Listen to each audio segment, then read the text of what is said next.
Hello everyone, कैसे हो? I hope आप सभी लोग बढ़िया ही होंगे और आपकी जो तैयारी है वो भी बढ़िया चल रही होगी। तो गाइज, आज से हम एक नई सीरीज स्टार्ट करने जा रहे हैं जिसमें हम 12th क्लास के लिए कुछ इंपॉर्टेंट पीवाईक्यू सैम्पल पेपर करने वाले हैं। तो चलो हम स्टार्ट करते हैं। तो चलिए भाई, पहला क्वेश्चन हमारे पास क्या है, देखिए। Critical angle of light passing from glass to water minimum for. Critical angle के बारे में पूछा जा रहा है। मारिए तुक्का, मान के चल रहा हूँ आप लोगों को आ नहीं रहा होगा, ठीक है ना। जिनको आ रहा है अच्छी बात है, जिनको नहीं आ रहा है देखिए भाई, आपको रिलेशन याद करना होगा। क्या रिलेशन? क्रिटिकल एंगल का फॉर्मूला आपको पता होना चाहिए। आई सी इक्वल टू कितना होता है? साइन इनवर्स 1/म्यू होता है, ठीक है। इतना आपको पता होना चाहिए। इससे क्या समझ में आ रहा है? इससे ये समझ में आ रहा है हमारे पास जो क्रिटिकल एंगल है inversely proportional to refractive index, ठीक है भाई। रिफ्रैक्टिव इंडेक्स किस पे डिपेंडेंट? हमारे पास इनवर्सली प्रोपोर्शनल टू वेवलेंथ। तो अगर हम वॉयलेट कलर की बात करें हमारे पास, तो वॉयलेट कलर के लिए वेवलेंथ की वैल्यू क्या भाई? वेवलेंथ की वैल्यू मिनिमम। वॉयलेट कलर के लिए वेवलेंथ मिनिमम। अगर वेवलेंथ की वैल्यू मिनिमम है तो यहाँ से हमारे पास जो रिफ्रैक्टिव इंडेक्स है इसकी वैल्यू क्या? मैक्सिमम। रिफ्रैक्टिव इंडेक्स की वैल्यू मैक्सिमम, तो यहाँ से हमारे पास जो क्रिटिकल एंगल है इसकी वैल्यू क्या है भाई? मिनिमम। तो इसका आंसर क्या होना चाहिए? इसका आंसर हमारे पास होना चाहिए वॉयलेट कलर, ठीक है भाई। तो इसका ऑप्शन नंबर डी इसका राइट आंसर हो जाएगा, पहला वाला क्वेश्चन। तो नेक्स्ट क्वेश्चन पे मूव करते हैं हम। तो नेक्स्ट क्वेश्चन में क्या बोला जा रहा है भाई, पढ़िए इसको अच्छे से। क्वेश्चन में क्या बोला जा रहा है? नेक्स्ट क्वेश्चन में ये बोला जा रहा है हमारे पास यहाँ पे क्या गिवन है? कोई प्लेनो कॉन्वेक्स लेंस दिया हुआ है जिसका फोकल लेंथ कितना दिया? 16 सेंटीमीटर। रिफ्रैक्टिव इंडेक्स कितना दिया? 1.5। यहाँ से पूछा जा रहा है कि रेडियस ऑफ कर्वेचर क्या है। तो सबसे पहले हमें जो जो गिवन दिया है उसको लिख लेते हैं। इसमें तो आप एक्सपर्ट हो गिवन लिखने में, तो गिवन लिखे यहाँ पे साथ साथ ही। तो यहाँ पे क्या दिया? फोकल लेंथ कितना दिया है भाई? फोकल लेंथ यहाँ पे 16 सेंटीमीटर दिया हुआ है। और रिफ्रैक्टिव इंडेक्स कितना दिया है यहाँ पे? 1.5 गिवन है। साथ साथ में क्या कुछ और दिया क्या? नहीं। रेडियस ऑफ कर्वेचर के बारे में पूछा जा रहा है। तो यहाँ से फोकल लेंथ, रिफ्रैक्टिव इंडेक्स और रेडियस ऑफ कर्वेचर में क्या रिलेशन होता है भाई, बताइए। यहाँ से हमारे पास आता है भाई लेंस मेकर्स फॉर्मूला। कितना होता है? 1/f equal to mu minus 1/r1 minus 1/r2। ये हमारे पास फॉर्मूला होता है। क्वेश्चन में क्या गिवन है? क्वेश्चन में हमारे पास गिवन है प्लेनो कॉन्वेक्स लेंस दिया हुआ है। क्या दिया भाई हमारे पास? प्लेनो कॉन्वेक्स लेंस दिया हुआ है। तो प्लेनो कॉन्वेक्स लेंस के लिए आपको पता होना चाहिए भाई, एक सरफेस हमारे पास क्या होता है? प्लेन होता है। दूसरा सरफेस हमारे पास क्या होता है? कॉन्वेक्स होता है। तो मान लेते हैं भाई हमारे पास यहाँ पे जो R2 सरफेस है ये हमारे पास क्या प्लेन है। तो इसके लिए R2 की वैल्यू क्या? इन्फिनिटी। फोकल लेंथ भी इन्फिनिटी और रेडियस ऑफ कर्वेचर भी क्या भाई? इन्फिनिटी। तो यहाँ से अगर हम इसको सॉल्व करते हैं तो कितना आएगा? 1/f की वैल्यू क्या है भाई यहाँ पे? फोकल लेंथ हमारे पास 16 दिया हुआ है, रख दो यहाँ पे इक्वल टू। रिफ्रैक्टिव इंडेक्स की वैल्यू यहाँ पे क्या है? 1.5 माइनस 1। और यहाँ से हमारे पास कितना आ जाएगा भाई? 1/r1 माइनस 1/r2 की वैल्यू यहाँ पे क्या हमारे पास? इन्फिनिटी हम मान के चल रहे हैं। यहाँ पे किसी भी एक सरफेस को आप प्लेन मान के चल सकते हो, ये आपकी मर्जी है, ठीक है भाई। तो यहाँ से देखो 1/इन्फिनिटी की वैल्यू क्या? ये जीरो, ये तो जीरो हो गया। तो यहाँ से सीधे सीधे कितना आ जाएगा भाई हमारे पास? 1/16 इक्वल टू, इसको सबट्रैक्ट करें कितना आएगा? 0.5 इंटू कितना आ जाएगा यहाँ से? 1/r1। कितना आएगा यहाँ पे? 1/r1। R1 को सॉल्व करेंगे तो आपका आंसर कितना आएगा यहाँ पे? 8.0 इतना क्या भाई? सेंटीमीटर। तो यहाँ से हमारे पास ऑप्शन नंबर ए इसका क्या हो जाएगा? सही आंसर हो जाएगा। तो नेक्स्ट क्वेश्चन पे मूव करते हैं अब। नेक्स्ट क्वेश्चन क्या बोल रहा है, इसको पढ़िए अच्छे से। यहाँ से बोल रहा है भाई total internal reflection can take place only if. तो पहले मैं इसका कॉन्सेप्ट बताता हूँ, फिर आंसर आप खुद ही बताएंगे यहाँ से, ठीक है। देखिए भाई, तो हमारे पास यहाँ से जो TIR होते हैं इसके दो केस हैं, ठीक है। पहला केस क्या है बताइए, याद करिए पहला केस क्या था? Light should be travel from denser to rarer medium. क्या भाई? Light should be travel from denser to rarer medium. Second case यहाँ पे क्या है, याद करिए, जो हमारे पास इंसिडेंट एंगल है should be greater than critical angle. अगर ये दो केस पॉसिबल है तो वहां पे हमारे पास हमेशा क्या होगा भाई? TIR होगा, यानी कि क्या? टोटल इंटरनल रिफ्लेक्शन होगा। तो पढ़ते हैं ऑप्शन को और आंसर देते हैं। पहला ऑप्शन क्या हमारे पास? पहला ऑप्शन है light goes from optically rare medium to denser medium. क्या ये सही है? नहीं भाई, हमने तो ऐसा पढ़ा नहीं था। हमने क्या पढ़ा था? Light should be travel from कहाँ से कहाँ? Denser to rare medium. तो यहाँ से हमारा कौन सा ऑप्शन सही हो जाएगा? सेकंड ऑप्शन पढ़िए, light goes from optically denser medium to rare medium. तो हमारा जो सेकंड ऑप्शन है यही सही आंसर हो जाएगा। तो नेक्स्ट क्वेश्चन पे मूव करते हैं भाई। हमारा नेक्स्ट क्वेश्चन क्या है, पढ़िए इसको अच्छे से। असर्शन दिया यहाँ पे हमारे पास, the formula of connecting UVF for a spherical mirror कितना दिया है? 1/f equal to 1/v plus 1/u। उम्मीद करता हूँ कि ये फॉर्मूला सबको याद होगा। ठीक है, मिरर फॉर्मूला सबको याद होना चाहिए। कितना होता है? 1/f equal to 1/v plus 1/u। क्या ये सही है? हाँ जी, ये बिल्कुल सही है। तो ऑप्शन ए भी सही है। ऑप्शन बी पढ़ते हैं, क्या ऑप्शन बी सही है यहाँ पे हमारे पास? यानी कि रीजन क्या इसका सही आंसर है? There is a phase change of pi if reflection takes place from denser medium. ऐसा तो हमने पढ़ा ही नहीं था, तो ये गलत हो गया। तो इसका केवल क्या आंसर होगा भाई? ऑप्शन नंबर ए सही होगा, यानी कि असर्शन सही है इसका, रीजन इसका क्या है? गलत है। ठीक है, नेक्स्ट क्वेश्चन पे मूव करो भाई। नेक्स्ट क्वेश्चन क्या बोल रहे हैं यहाँ पे हमारे पास? असर्शन क्या दिया हुआ है? रे passing through optical centre proceeds undeviated through the lens. तो यहाँ से ये बोल रहा है हमारे पास, मान लो यहाँ पे हमारे पास कोई भी एक लेंस गिवन है। ठीक है, आपने क्या लिया? कॉन्वेक्स लेंस लिया। इसके बीच में क्या होता है? यहाँ पे ऑप्टिकल सेंटर होता है। किसी भी लाइट को अगर आप यहाँ से पास करते हो तो वो क्या? अनडेविएट। ठीक है, तो ऑप्शन नंबर ए तो सही है, असर्शन सही है। क्या इसका रीजन सही है? देखते हैं भाई। रीजन में क्या बोला गया? रीजन में ये बोला गया हुआ है, for lens Snell's law is not valid. अच्छा, ये कब से होने लग गया भाई? ठीक है, तो ये गलत हो गया, ये तो आंसर है हमारा। ठीक, रीजन हमारे पास गलत हो गया है, असर्शन सही है, स्नेल्स लॉ वैलिड होता है। ठीक, तो नेक्स्ट क्वेश्चन पे मूव करते हैं। क्या दिया हुआ है? A ray of light goes from one medium जिसका रिफ्रैक्टिवनेस कितना दिया है? n1। n1 से हम n2 जा रहे हैं। ध्यान रखना भाई, कितना? n1 से हम n2 जा रहे हैं। और क्वेश्चन में क्या गिवन है? n2 is lesser than 1। n2 1 is lesser than 1। इससे क्या समझ? तो इससे ये समझ में आता है, जो बाद वाला होगा वो अपॉन में आएगा, जो पहले आया ऊपर आएगा। यानी कि n2 upon n1 is lesser than 1। इसको सॉल्व करेंगे, कितना आएगा? n2 is lesser than n1। ठीक है, इससे समझ में आता है। हम कहाँ से कहाँ जा रहे थे भाई? n2 से n1 में जा रहे थे। n2 यहाँ पे क्या है? n2 यहाँ पे कम है, साफ साफ समझ में आ रहा है, इसकी जो वैल्यू है वो कम है। यानी कि हमारे पास n2 क्या होगा भाई? n2 हमारे पास होने वाला है कौन सा मीडियम? n2 हमारे पास रेयर मीडियम होने वाला है। n2 हमारे पास रेयर मीडियम होने वाला है। और n1 हमारे पास कौन सा होने वाला है? डेंसर मीडियम होने वाला है। ठीक है ना भाई? n2 कौन सा हमारे पास? n2 हमारे पास होने वाला है यहाँ पे हमारे पास रेयर मीडियम, और n1 कौन सा होने वाला है? Denser medium. जब भी लाइट रे डेंसर से रेयर, तो क्या होता है भाई हमारे पास? याद करिए, क्या होता है? लाइट रे डेंसर टू रेयर हमारे पास होता है अवे फ्रॉम द नॉर्मल। क्या भाई? Away from the normal. Normal से आगे, अवे फ्रॉम द नॉर्मल इसका सही आंसर हो जाएगा। ठीक है, इसको चलिए भाई अब नेक्स्ट क्वेश्चन पे आते हैं। नेक्स्ट क्वेश्चन को पढ़िए, क्या बोल रहा है? A concave mirror is used for face viewing, has focal length of 0.6 meter. At what distance you should hold the mirror from your face to get upright image with a magnification 4। तो यहाँ पे सबसे पहले आप लोग जिसमें expert हो लिख लो भाई। क्या? गिवन। गिवन में एक्सपर्ट होना आप लोग लिखिए। गिवन कितना यहाँ पे? एफ इक्वल टू कितना दिया यहाँ पे हमारे पास? 0.6 मीटर यहाँ पे दिया हुआ है। इसके बाद यहाँ पे क्या है भाई? अब ये फोकल लेंथ प्लस या माइनस, बताइए साइन कन्वेंशन क्या होगा यहाँ पे हमारे पास? कॉनकेव मिरर है तो यहाँ पे कहीं ना कहीं हमारे पास जो फोकल लेंथ है क्या भाई? नेगेटिव। माइनस कितना? 0.6 पीछे क्या?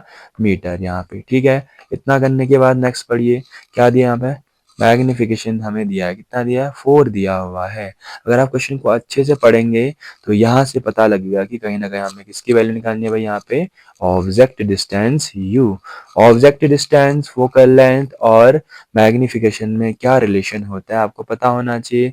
हमें मिरर फॉर्मूला पता होता है, कितना होता है भाई? 1/f इक्वल टू कितना होता है? 1/v प्लस 1/u होता है। यहाँ से हमारे पास मैग्निफिकेशन का एक फॉर्मूला आता है in terms of focal length and object distance u। कितना होता है? m equal to f/f minus u। अगर आप इस फॉर्मूले में वैल्यू को पुट करते हो तो आपका आंसर यहाँ से आ जाएगा भाई। रखिए यहाँ से वैल्यू को रखो, यहाँ से कितना आ रहा है, मैग्नीफिकेशन कितना दिया यहाँ पे, मैग्नीफिकेशन 4 दिया है, इक्वल टू फोकल लेंथ कितना गिवन है यहाँ पे -0.6 दिया है, अपॉन में फोकल लेंथ यहाँ पे कितना है -0.6 है, माइनस यू। अगर आप इसको सॉल्व करेंगे तो कहीं ना कहीं आपका आंसर आएगा भाई कितना, मैं फाइनल आंसर लिख रहा हूँ, आप सॉल्व कर सकते हैं, 0.45 मीटर इसका आंसर आ रहा होगा। ठीक है, आप सॉल्व कर सकते हैं और कमेंट में बता सकते हैं। तो चलिए भाई, अब हमारा नेक्स्ट क्वेश्चन इंपॉर्टेंट है, इसको इंपॉर्टेंट कर दीजिए। ठीक है, इसको जहर कर दीजिए, ये क्वेश्चन इंपॉर्टेंट है, इसको कर दो जहर। क्या भाई, जहर क्वेश्चन कर दो। ठीक है, आपके एग्जाम में पूछा जा सकता है। क्वेश्चन को पढ़िए, क्वेश्चन में क्या बोल रहा है आपसे, A light ray is incident perpendicularly to one face of 90-degree prism and is totally internally reflected at glass air interface. If the angle of reflection is 45 degree, we conclude that the the refractive index n. तो कहीं ना कहीं यहाँ से option हमें चार दिए हैं। एक फर्स्ट ऑप्शन है n is greater then 1/√2, second option दिया हुआ है n is greater then √2, n is lesser than 1/√2 and n is lesser than √2। इन चार में से एक ऑप्शन हमारा सही होने वाला है। ठीक है, उम्मीद करता हूँ आपने क्वेश्चन पढ़ लिया होगा और समझ लिया होगा। अगर नहीं आए समझ तो दोबारा समझा देते हैं। यहाँ पे देखिए, यहाँ से क्वेश्चन में पूछ रहे हैं, यहाँ पे हमारे पास एक हमें क्या दिया, यहाँ पे एक प्रिज्म गिवन है हमारे पास। प्रिज्म में हम क्या कर रहे हैं, एक लाइट रे को यहाँ पे इंसिडेंट करा रहे हैं। ठीक है, हमारे पास कोई सरफेस हमारे पास ये है, इस सरफेस के परपेंडिकुलर हम क्या कर रहे हैं, लाइट रे को इंसिडेंट करा रहे हैं। लाइट रे को इंसिडेंट करा रहे हैं, तो यहाँ से क्या हो रहा है भाई, आप देख पा रहे होंगे ये लाइट का यहाँ से क्या हो रहा है, यहाँ पे TIR हो रहा है, यानी कि क्या, टोटल इंटरनल रिफ्लेक्शन हो रहा है। ठीक है भाई, टोटल इंटरनल रिफ्लेक्शन हो रहा है, तो आपको यहाँ से क्या समझ में आ रहा है, इंसिडेंट एंगल कितना है, ये नॉर्मल हो गया। नॉर्मल और इंसिडेंट रे के बीच के एंगल को क्या बोलते हैं, इंसिडेंट एंगल बोलते हैं। इंसिडेंट एंगल कितना गिवन है यहाँ पे, इंसिडेंट एंगल आई कितना दिया यहाँ पे, 45 डिग्री गिवन है इंसिडेंट एंगल। यहाँ से रिफ्रैक्शन एंगल कितना है, R इक्वल टू 45 डिग्री दिया हुआ है। ठीक है भाई, आप क्वेश्चन को पढ़िए, यहाँ से हमें क्या निकालना है, कहीं ना कहीं रिफ्रैक्टिव इंडेक्स की वैल्यू हमें निकालनी है। तो फॉर्मूला क्या होता है भाई, अब यहाँ पे TIR हो रहा है, TIR के लिए केस क्या है, यहाँ पे TIR के लिए हमारे पास एक केस होता है, क्या भाई, incident angle should be greater then, क्या भाई, क्रिटिकल एंगल। ठीक है, यानी कि I इज ग्रेटर देन किससे, IC से। ठीक है, इतना आपको पता होना चाहिए। अगर हम दोनों साइड यहाँ से साइन ले रहे हैं तो कितना होगा भाई, यहाँ से हमारे पास कितना होगा, टेकिंग साइन बोथ साइड, तो कितना होगा, sine i is greater than, कितना होगा यहाँ पे हमारे पास, साइन IC। तो साफ साफ समझ में आ रहे हैं, यहाँ पे जो इंसिडेंट एंगल है कितना है भाई, 45 डिग्री है। यहाँ पे रख दो कितना, साइन, यहाँ पे कितना होगा भाई, आई की जगह रख दो 45 degree is greater than sine IC। ठीक है, इतना आपको समझ में आता है। एक रिलेशन और आपको पता होना चाहिए, कितना भाई, साइन IC इक्वल टू कितना होता है, 1/μ होता है। ठीक है, तो जहां जहां साइन IC हम क्या रख सकते हैं, 1/μ रख सकते हैं। साइन 45 डिग्री की वैल्यू क्या भाई बताओ। ठीक है, बताइए जल्दी से, 1/√2। ठीक है, is greater than sine IC को हम क्या लिख सकते हैं, साइन IC को हम लिख सकते हैं भाई यहाँ पे 1/μ लिख सकते हैं। लिखिए भाई यहाँ पे कितना, 1/μ लिखो, जल्दी से लिखिए यहाँ पे कितना, 1/μ लिख लो। तो यहाँ से अगर हम इसको अपोजिट कर देते हैं, इसको हम पलट देते हैं, तो कितना होगा, √2 इज लेसर देन म्यू। देखिए भाई, यहाँ से कोई ऑप्शन आपका मैच कर रहा है। ठीक है, कोई ऑप्शन मैच कर रहे हैं, हाँ भाई, ऑप्शन नंबर बी हमारे पास यहाँ पे मैच कर रहा है, तो कहीं ना कहीं इसका आंसर क्या हो जाएगा, ऑप्शन नंबर बी। तो चलिए भाई, अब नेक्स्ट क्वेश्चन पे मूव करते हैं। नेक्स्ट क्वेश्चन हमारे पास क्या है भाई, पढ़िए अच्छे से, the graph between angle of deviation del and angle of incidence i for a triangular prism is represented by. तो आप लोगों ने पढ़ा होगा, उम्मीद करता हूँ कि आप लोगों ने पढ़ा होगा, डेरिवेशन, इंपॉर्टेंट डेरिवेशन है, बोर्ड एग्जाम में पूछा जा सकता है। ठीक है भाई, तो कर लेना आराम से। तो यहाँ से इसका ग्राफ पूछा हुआ है कि इसमें ग्राफ कैसे प्लॉट करते थे हम लोग। ठीक, तो आपको पता होगा कि हमारे पास क्या इंसिडेंट रे है, इंसिडेंट रे है, तो यहाँ से क्या होगा, अगर हम नॉर्मल को ड्रॉ करेंगे तो यहाँ से इसका क्या होगा, रिफ्रैक्शन होगा। तो यहाँ से हम क्या करते थे, हम एक टॉपिक पढ़ते थे ना, क्या भाई, कौन सा टॉपिक पढ़ते थे, refraction of light through a glass prism. तो इसका ग्राफ कौन सा होता था, याद करिए भाई, क्या पहला वाला होता था, नहीं, पहला वाला ऐसा तो हमने पढ़ा नहीं था। क्या सेकंड वाला होता था, नहीं, ऐसा भी नहीं पढ़ा था। क्या थर्ड वाला होता है, हाँ भाई, थर्ड वाला इसका ग्राफ होता है। फोर्थ वाला इसका ग्राफ नहीं होता था। एक पैराबोला शेप का होता है, स्टार्टिंग में स्टार्टिंग में हम क्या करते हैं, एक पर्टिकुलर हमारे पास इंसिडेंट एंगल पर, एक पर्टिकुलर इंसिडेंट एंगल पर हमारे पास जो एंगल ऑफ डेविएशन है इसकी वैल्यू मैक्सिमम हो जाती है। फिर धीरे धीरे हम क्या करते हैं, अगर एंगल ऑफ इंसिडेंट को इंक्रीज करते हैं तो इसकी वैल्यू डिक्रीज, और एक पॉइंट हमारे पास यहाँ पे ऐसा आता है, इस बीच वाले पॉइंट पे हमारे पास क्या भाई, जो एंगल ऑफ इंसिडेंस है आई, इसकी वैल्यू इक्वल हो जाती है हमारे पास एंगल ऑफ एमरजेंस, यानी कि क्या, एंगल ऑफ मिनिमम डेविएशन का केस। तो ऑप्शन नंबर सी इसका क्या होगा, राइट आंसर हो जाएगा।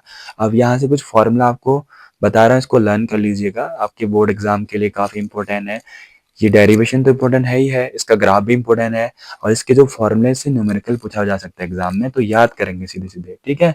तो मिनिमम एंगल ऑफ डेविएशन के केस में हमारे पास रिफ्रैक्टिव इंडेक्स का फॉर्मूला आता है, कितना होता है, म्यू इक्वल टू कितना होता है भाई, याद करिए, sine A plus del minimum upon two, इस पूरे के अपॉन में कितना है भाई, साइन ए अपॉन टू। ये वाला फॉर्मूला आप एज इट इज याद करेंगे भाई, ठीक है ना, इंपॉर्टेंट है, याद करेंगे, इस एग्जाम में क्वेश्चन बन सकता है। और यहाँ से क्या भाई, मिनिमम डेविएशन, मिनिमम डेविएशन के केस में क्या क्या होता है इसको भी याद करेंगे। फर्स्ट क्या होता है भाई, फर्स्ट फॉर्मूला आप याद करेंगे, जो एंगल ऑफ इंसिडेंस आई होता है ये कितना होता है, A plus del minimum upon two होता है। ये फॉर्मूला आप याद करेंगे, इससे भी सीधे सीधे न्यूमेरिकल बनाया जा सकता है। सेकंड, जो रिफ्रैक्शन एंगल होता है कितना होता है भाई, ये हमारे पास होता है ए अपॉन टू होता है। ये दो फॉर्मूला आप याद करेंगे, इससे एग्जाम में न्यूमेरिकल क्वेश्चन बन सकते हैं। तो देखिए भाई, नेक्स्ट क्वेश्चन हमारे पास क्या है, a ray of light passes through an equilateral prism such that angle of incidence is equal to the angle of emergence and later is equal to 3/4 of the angle of prism then angle of deviation। यहाँ से पूछा जा रहा है भाई किसकी value, angle of deviation del m की value को पूछा जा रहा है। क्वेश्चन में क्या गिवन है, क्वेश्चन को ध्यान से पढ़ेंगे तो यहाँ से बोला गया है जो एंगल ऑफ इंसिडेंस है आई, इसकी वैल्यू क्या है हमारे पास, 3/4, 3/4 ऑफ क्या भाई हमारे पास, एंगल ऑफ प्रिज्म। और क्वेश्चन में क्या बोला गया, क्वेश्चन में बोला गया हमारे पास इक्विलेटरल प्रिज्म बोला गया है, तो कहीं ना कहीं हमारे पास क्या, ईच एंगल कितना होगा हमारे पास, ईच एंगल 60 डिग्री होगा। इसको सॉल्व करिए, कितना आएगा यहाँ से, I इक्वल टू यहाँ से हमारे पास आ जाएगा 3/4 इंटू कितना भाई, यहाँ से हमारे पास 60 डिग्री। सॉल्व करेंगे कितना टाइम, 15 टाइम, 15 थ्री जा कितना होगा, I इक्वल टू यहाँ से कितना होगा भाई, 45 डिग्री। तो क्वेश्चन में क्या पूछा गया था यहाँ से, angle of deviation, angle of deviation कितना होगा यहाँ से बताइए, एंगल ऑफ डेविएशन का फॉर्मूला कितना होता है, तो आपको पता होना चाहिए, I इक्वल टू कितना होता है, A plus del minimum upon two होता है, ये फॉर्मूला बताया था अभी आपको। I की वैल्यू यहाँ पे क्या भाई 45 डिग्री है, इक्वल टू ए हमारे पास पता है कितना है 60 डिग्री है, प्लस डेल मिनिमम अपॉन में यहाँ पे कितना 2, सॉल्व करिए कितना होगा यहाँ पे 45 इंटू 2 कितना होगा 90 डिग्री। तो यहाँ से डेल मिनिमम कितना आएगा, यहाँ से हमारे पास 30 डिग्री आ जाएगा। तो ऑप्शन नंबर कौन सा सही होगा भाई, ऑप्शन नंबर डी इसका क्या होगा, राइट आंसर हो जाएगा। तो नेक्स्ट क्वेश्चन पे मूव करता अब। नेक्स्ट क्वेश्चन में क्या बोला गया है, पढ़िए इसको अच्छे से ध्यान से। क्वेश्चन में बोला गया है, find the refractive index of the material of the prism if the angle of minimum deviation from the prism is कितना 37 डिग्री। तो यहाँ से हमें क्या गिवन है, यहाँ से हमारे पास जो एंगल ऑफ मिनिमम डेविएशन है, यानी कि क्या भाई, जो एंगल ऑफ मिनिमम डेविएशन है डेल, इसके angle of minimum deviation given है, डेल मिनिमम कितना दिया यहाँ पे हमारे पास 37 डिग्री दिया हुआ है, और एंगल ऑफ प्रिज्म कितना दिया यहाँ पे 53 डिग्री दिया हुआ है, ए इक्वल टू कितना दिया यहाँ पे 53 डिग्री दिया हुआ है। तो यहाँ से हमें क्या निकालना है, यहाँ से हमें निकालना है भाई रिफ्रैक्टिव इंडेक्स की वैल्यू। तो फॉर्मूला में बता होता है कितना, म्यू इक्वल टू कितना होता है भाई, याद करिए, sine A plus del minimum upon में कितना 2, इस पूरे के अपॉन में कितना, साइन ए अपॉन 2। ये आपको फॉर्मूला पता होना चाहिए। यहाँ पे क्या गिवन है, यहाँ पे हमारे पास दिया है ए की वैल्यू, यहाँ पे क्या भाई, ए की वैल्यू यहाँ पे हमारे पास है 53 डिग्री, प्लस डेल की वैल्यू यहाँ पे क्या है 37 डिग्री, इस पूरे के अपॉन में कितना है 2, फिर इस पूरे के अपॉन में यहाँ पे क्या है भाई, साइन, यहाँ पर भी साइन लगा देंगे आप, ठीक। नीचे कितना है यहाँ पे, ए की वैल्यू यहाँ पे कितना है 53 डिग्री, अपॉन में कितना आ गया यहाँ पे 2 आ गया। तो सॉल्व करेंगे यहाँ से हमारे पास वैल्यू को पुट करने के बाद यहाँ से कितना होगा, साइन, यहाँ पे कितना आएगा, ये हमारे पास 90 होगा, 90 अपॉन टू कितना 45 डिग्री, अपॉन में यहाँ से कितना होगा भाई साइन, इसको सॉल्व करेंगे तो कितना आएगा यहाँ पे 26.5 डिग्री इतना आ जाएगा, ठीक। और इसकी वैल्यू गिवन है यहाँ पे कितना, इसकी वैल्यू गिवन है भाई यहाँ पे हमारे पास 1/2.234। जब इस पूरे टर्म को हम सॉल्व करेंगे, यहाँ से साइन 45 डिग्री की वैल्यू रखेंगे कितना 1/√2 की वैल्यू को रखेंगे, सॉल्व करने के बाद लास्ट में आपका आंसर आएगा कितना भाई 1.58, ठीक है। इसको आप सॉल्व कर लेना, इसका आंसर आएगा यहाँ पे हमारे पास 1.58। तो नेक्स्ट क्वेश्चन को पढ़िए भाई, यहाँ पे क्या बोल रहा है, द एंगल ऑफ प्रिज्म, यहाँ पे कितना दिया, यहाँ पे ए की वैल्यू यहाँ पे हमारे पास है 60 डिग्री दिया हुआ है। आगे पढ़िए, एंगल ऑफ डेविएशन यहाँ पे कितना दिया, यहाँ पे डेल की वैल्यू यहाँ पे हमारे पास 30 डिग्री दिया हुआ है। क्वेश्चन में क्या बोल रहा है, मिनिमम डेविएशन के केस में the value of angle of incidence I के बारे में पूछ रहे हैं और एंगल ऑफ इमरजेंस के बारे में पूछ रहा है। तो यहाँ से आपको पता होना चाहिए भाई, मिनिमम डेविएशन के केस में आई इक्वल टू कितना होता है फॉर्मूला, ए प्लस डेल मिनिमम अपॉन में कितना 2, ये फॉर्मूला होता है। और क्वेश्चन में क्या दिया यहाँ पे, आई इक्वल टू ए की वैल्यू यहाँ पे 60 डिग्री दिया है यहाँ पे प्लस 30 डिग्री अपॉन में कितना 2, सॉल्व करेंगे कितना आएगा, आई इक्वल टू यहाँ पे आ गया 45 डिग्री।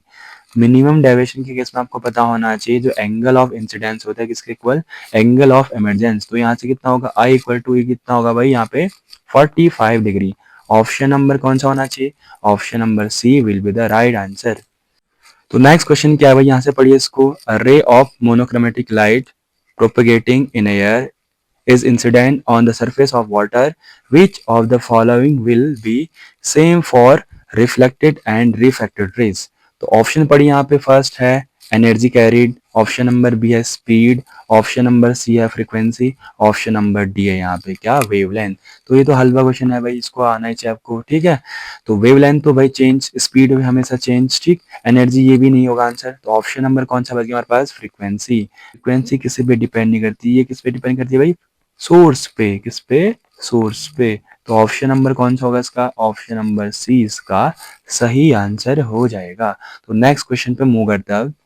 नेक्स्ट क्वेश्चन में क्या बोल रहा है, देखिए भाई यहाँ पे असर्शन दिया यहाँ पे हमारे पास, the air bubble shines in water, क्या ये होते हैं, हाँ भाई आपने देखा होगा डेली लाइफ में, तो ये सही है हमारे पास, असर्शन इसका सही है। रीजन यहाँ पे क्या दिया हुआ है, air bubble in water shines due to refraction of light. अच्छा ऐसा होता है क्या, नहीं भाई, रिफ्रैक्शन ऑफ लाइट नहीं होता है, यहाँ पे क्या होता है TIR हो रहा होता है, ठीक है, यानी कि टोटल इंटरनल रिफ्लेक्शन हो रहा होता है यहाँ पे हमारे पास।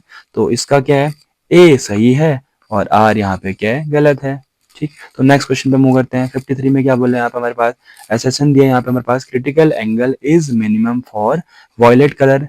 लास्ट क्वेश्चन में पढ़ रहे थे, तो ये तो सही है भाई, वॉयलेट कलर के लिए क्या होता है, मिनिमम होता है। रीजन देखें यहाँ पे क्या बोल रहा है, because critical angle theta C कितना होता है, sine inverse 1/μ and mu is inversely proportional to lambda. क्या ये सही है, हाँ जी ये भी सही है। तो ऑप्शन नंबर ए और आर यहाँ दोनों क्या है, सही है, और आर यहाँ पे क्या है, ए का करेक्ट एक्सप्लेनेशन है, ठीक है। उम्मीद करता हूँ आप लोगों को ये क्वेश्चन समझ में आया होगा। अगर क्वेश्चन समझ में आया तो प्लीज वीडियो को लाइक करिए और बताइए आपको कैसे लगी ये वीडियो।